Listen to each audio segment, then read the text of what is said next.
Hello everyone, welcome back to Sankala YouTube channel. ಇವತ್ತು ನಾನು ನಿಮ್ಮ ಮುಂದೆ ಉತ್ತರ ಕರ್ನಾಟಕದ ಶೈಲಿಯಲ್ಲಿ ಯಾವ ಥರ ಬೆಂಡೆಕಾಯಿ ಪಲ್ಯ ಮಾಡೋದು ಅಂತ ಹೇಳಿಬಿಟ್ಟು ತೋರಿಸ್ಕೊಡ್ತೀನಿ. ಬೆಂಡೆಕಾಯಿ ಪಲ್ಯ ಮಾಡೋಕ್ಕೆ ಮೊದಲನೇದಾಗಿ ನಾವು ಬೇಕಾಗಿರೋದು ಬೆಂಡೆಕಾಯಿ.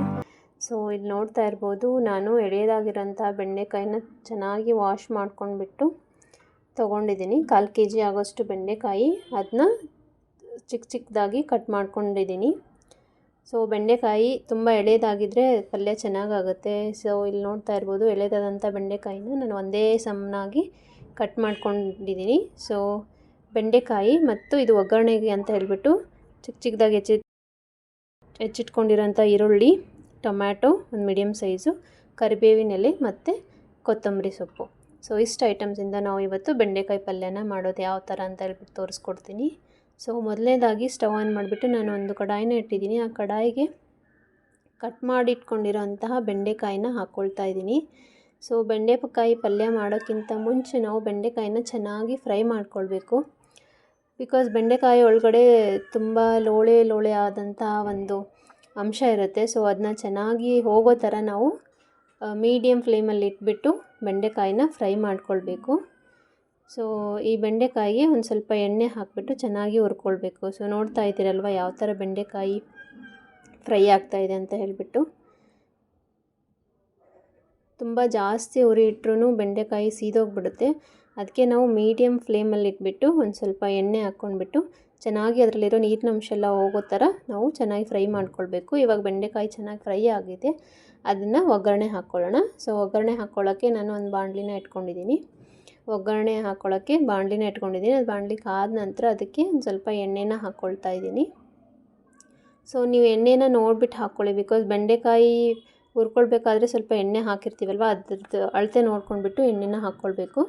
ಅದಕ್ಕೆ 1 ಟೇಬಲ್ ಸ್ಪೂನ್ ಆಗೋಷ್ಟು ಜೀರಿಗೆ ಮತ್ತು ಸಾಸಿವೆನ ಆ್ಯಡ್ ಮಾಡಿದ್ದೀನಿ. ಜೀರಿಗೆ ಸಾಸಿವೆ ಚೆನ್ನಾಗಿ ಫ್ರೈ ಆದ ನಂತರ ಅದಕ್ಕೆ ಹೆಚ್ಚಿಟ್ಕೊಂಡಿರೋಂತಹ ಈರುಳ್ಳಿ ಮತ್ತು ಕರಿಬೇವಿನ ಸೊಪ್ಪನ್ನ ಸೇರಿಸ್ಕೊಳ್ಳೋಣ. ಈರುಳ್ಳಿ ಮತ್ತು ಕರಿಬೇವಿನ ಸೊಪ್ಪು ಹಾಕಿಬಿಟ್ಟು ಇದನ್ನು ಚೆನ್ನಾಗಿ ಫ್ರೈ ಮಾಡ್ಕೊಳ್ಬೇಕು. ಈರುಳ್ಳಿ ಮೀಡಿಯಮ್ ಫ್ಲೇಮ್ ಇಟ್ಬಿಟ್ಟು ಈರುಳ್ಳಿನ ಚೆನ್ನಾಗಿ ಫ್ರೈ ಮಾಡ್ಕೊಳ್ಬೇಕು. ಇದಕ್ಕೆ ಒಂದು ಸ್ವಲ್ಪ ಉಪ್ಪನ್ನ ಆ್ಯಡ್ ಮಾಡಿಬಿಟ್ಟು, ರುಚಿಗೆ ತಕ್ಕಷ್ಟು ಉಪ್ಪನ್ನ ಆ್ಯಡ್ ಮಾಡಿಬಿಟ್ಟು ಚೆನ್ನಾಗಿ ಫ್ರೈ ಮಾಡ್ಕೊಳ್ಬೇಕು. ಯೂಶ್ವಲಿ ಈರುಳ್ಳಿ ಫ್ರೈ ಆಗಬೇಕಾದ್ರೇ ಸ್ವಲ್ಪ ಸಾಲ್ಟ್ ಆ್ಯಡ್ ಮಾಡಿದರೆ ಈರುಳ್ಳಿ ಬೇಗನೆ ಬೇಯುತ್ತೆ. ಅದಕ್ಕೋಸ್ಕರ ನಾನು ಈರುಳ್ಳಿ ಹಾಕಿದಾಗನೇ ಸಾಲ್ಟನ್ನ ಆ್ಯಡ್ ಮಾಡಿರೋದು. ಇಲ್ಲಿ ನೋಡ್ತಾ ಇದ್ದೀರಲ್ವ, ಈರುಳ್ಳಿ ಸ್ವಲ್ಪ ಬ್ರೌನ್ ಕಲರ್ ಬರೋ ತನಕ ನಾವು ಫ್ರೈ ಮಾಡ್ಕೊಳ್ಬೇಕು. ಈರುಳ್ಳಿ ಎಲ್ಲ ಫ್ರೈ ಆದ ನಂತರ ಅದಕ್ಕೆ ನಾವು ಚಿಕ್ಕದಾಗಿ ಹೆಚ್ಚಿಟ್ಕೊಂಡಿರೋಂತಹ ಟೊಮ್ಯಾಟೋನ ಆ್ಯಡ್ ಮಾಡ್ಕೊಳ್ಳೋಣ. ಟೊಮ್ಯಾಟೊ ಆ್ಯಡ್ ಮಾಡಿದ ನಂತರ ಅದನ್ನು 1-2 ರಿಂದ 3 ನಿಮಿಷದವರೆಗೂ ಟೊಮ್ಯಾಟೊ ಬೇಯೋ ತನಕ ನಾವು ಫ್ರೈ ಮಾಡ್ಕೊಳ್ಬೇಕು. ಕಡಾಯಿದು ಸ್ವಲ್ಪ ಕ್ಲೋಸ್ ಲಿಡ್ ಮಾಡಿಟ್ಟು ಬೇಯಿಸ್ಕೊಂಡ್ರೆ ಸ್ವಲ್ಪ ಬೇಗನೆ ಬೇಯುತ್ತೆ ಟೊಮ್ಯಾಟೊ. ಟೊಮ್ಯಾಟೊ ಎಲ್ಲ ಫ್ರೈ ಆದ ನಂತರ ಅದಕ್ಕೆ ನಾವು ಹುರಿದಿಟ್ಕೊಂಡಿರೋಂತಹ ಬೆಂಡೆಕಾಯಿನ ಸೇರಿಸ್ಕೊಳ್ಳೋಣ. ಬೆಂಡೆಕಾಯಿ ಸೇರಿಸ್ಬಿಟ್ಟು ಚೆನ್ನಾಗಿ ಮಿಕ್ಸ್ ಮಾಡ್ಕೊಳ್ಬೇಕು. ದ್ಯಾಟ್ ಇದು ಒಗ್ಗರಣೆ ಜೊತೆ ಈರುಳ್ಳಿ ಮತ್ತು ಟೊಮ್ಯಾಟೊ ಜೊತೆ ಮಿಕ್ಸ್ ಆಗಬೇಕು ಬೆಂಡೆಕಾಯಿ. ಬೆಂಡೆಕಾಯಿ ಸಪ್ರೇಟಾಗಿ ಫ್ರೈ ಮಾಡಿಟ್ಕೊಂಡಿರ್ತೀವಲ್ವ, ಜಾಸ್ತಿ ಟೈಮ್ ಏನು ಹಿಡಿಯಲ್ಲ ಬೇಯೋಕ್ಕೆ. ಅದಕ್ಕೆ ನಾವು 1 ಟೇಬಲ್ ಸ್ಪೂನ್ ಆಗೋಷ್ಟು ಅರಿಶಿನ, 2 ರಿಂದ 3 ಟೇಬಲ್ ಸ್ಪೂನ್ ಆಗೋಷ್ಟು ಖಾರದ ಪುಡಿ, ನಿಮಗೆ ಸ್ವಲ್ಪ ರುಚಿಗೆ ತಕ್ಕಷ್ಟು ಉಪ್ಪನ್ನ ಬೇಕಿದ್ದರೆ ಆ್ಯಡ್ ಮಾಡ್ಕೊಳ್ಬೋದು ಇಲ್ಲಿ. ಬಿಕಾಸ್ ನಾವು ಈರುಳ್ಳಿ ಒಳಗಡೆ ಸ್ವಲ್ಪ ಆ್ಯಡ್ ಮಾಡಿರ್ತೀವಿ. ಆಮೇಲೆ ಒಂದು ಅರ್ಧ ಟೇಬಲ್ ಸ್ಪೂನ್ ಆಗೋಷ್ಟು ಗರಂ ಮಸಾಲ. ಇದೆಲ್ಲ ಆ್ಯಡ್ ಮಾಡಿಬಿಟ್ಟು ಕಡಾಯಿದು ಲಿಡ್ನ ಕ್ಲೋಸ್ ಮಾಡಿಬಿಟ್ಟು ಒಂದು ಲೋ ಫ್ಲೇಮ್ ಒಳಗಡೆ 1 ರಿಂದ 2 ನಿಮಿಷದವರೆಗೂ ಚೆನ್ನಾಗಿ ಬೇಯಿಸ್ಕೊಳ್ಬೇಕು. ಅಂದಾಗ ಅದು ಮಸಾಲೆ ಖಾರದ ಪುಡಿ ಎಲ್ಲ ಚೆನ್ನಾಗಿ ಬೇಯುತ್ತೆ. ಅದಾದ ನಂತರ ಇವಾಗ ಚೆನ್ನಾಗಿ ಮಿಕ್ಸ್ ಮಾಡ್ಕೊಳ್ಬೇಕು ಬೆಂಡೆಕಾಯಿ ಮಸಾಲ ಜೊತೆ.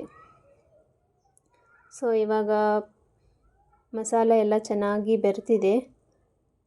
ಇದಕ್ಕೆ ಯೂಶ್ವಲಿ ಬೆಂಡೆಕಾಯಿಗೆ ನೀರು ಹಾಕಿಬಿಟ್ರೆ ಜಾಸ್ತಿ ಲೋಳೆ ಥರ ಬರುತ್ತೆ. ಯೂಶ್ವಲಿ ಫ್ರೈ ಮಾಡಿರ್ತೀವಿ, ಅಷ್ಟೊಂದು ಬರಲ್ಲ. ಬಟ್ ಇದು ಆಪ್ಷನಲ್ಲು, ನೀರು ಬೇಕಿದ್ದರೆ ನೀವು ಆ್ಯಡ್ ಮಾಡ್ಕೊಳ್ಬೋದು, ಇಲ್ಲಾಂದರೆ ನೀರು ಇಲ್ಲದೇನೂ ಪಲ್ಯ ಮಾಡ್ಬೋದು. ನಾನಿಲ್ಲಿ ನೀರು ಹಾಕ್ದೇನೆ ಇವತ್ತು ಬೆಂಡೆಕಾಯಿ ಪಲ್ಯ ಮಾಡ್ತಾ ಇರೋದು. ಇದು ಚೆನ್ನಾಗಿ ಬೆಂದಿದೆ, ಅದಕ್ಕೆ ನಾನು ಶೇಂಗಾ ಪುಡಿ ಅಥವಾ ಕಡಲೆ ಬೀಜದ ಪೌಡರ್ನ ಆ್ಯಡ್ ಮಾಡಿದ್ದೀನಿ. ಆ್ಯಡ್ ಮಾಡಿಬಿಟ್ಟು ಅದನ್ನು ಒಂದು 2 to 3 ಮಿನಿಟ್ಸ್ ಲೋ ಫ್ಲೇಮಲ್ಲಿ ಇಟ್ಬಿಟ್ಟು ಚೆನ್ನಾಗಿ ಬೇಯಿಸ್ಕೊಳ್ಬೇಕು. ಅದಾದಮೇಲೆ ಗಾರ್ನಿಷಿಂಗ್ ಅಂತ ಹೇಳಿಬಿಟ್ಟು ನಾನು ಕೊತ್ತಂಬರಿ ಸೊಪ್ಪನ್ನ ಆ್ಯಡ್ ಮಾಡ್ತಾಯಿದ್ದೀನಿ.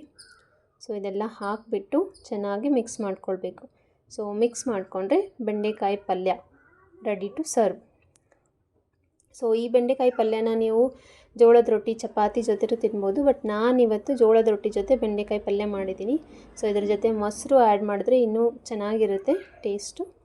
ಹೋಪ್ ನಿಮಗೆ ಈ ಬೆಂಡೆಕಾಯಿ ಪಲ್ಯದ ರೆಸಿಪಿ ಇಷ್ಟ ಆಯಿತು ಅಂದ್ಕೊಳ್ತೀನಿ. ಇಷ್ಟ ಆಗಿದ್ದರೆ ಲೈಕ್, ಶೇರ್, ಕಮೆಂಟ್ ಮಾಡಿ ಅಂತ ಹೇಳ್ತಾ thank you for watching this video.